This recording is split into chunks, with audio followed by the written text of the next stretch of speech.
वक्त मैं सिंगापुर के शहर चाइना टाउन में खड़ा हूँ, आप देख सकते हैं। तो पाकिस्तान में मेरा तल्लुक़ लाहौर से है। मैंने अरमान ट्रैवल एंड टूर वालों की तरफ से वीज़ा अप्लाई किया था। तो अरमान ट्रैवल एंड टूर वालों ने 2 से 3 दिन के अंदर मुझे मेरा वीज़ा लेके दे दिया सिंगापुर का।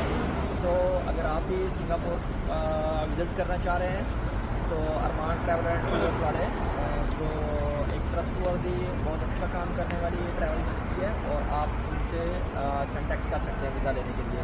मैंने भी वीज़ा लिया था और मैं सक्सेसफुली 1 वीक के अंदर अंदर सिंगापुर पहुंच गया। और सिंगापुर बहुत खूबसूरत कंट्री है। यहाँ पर आपको हर कौम के लोग नज़र आएंगे। पाकिस्तानी बहुत कम है। मैंने तकरीबन आए हुए 1 वीक हो गया, तो मैं अभी तक 2 पाकिस्तान से मिल पाया हूँ।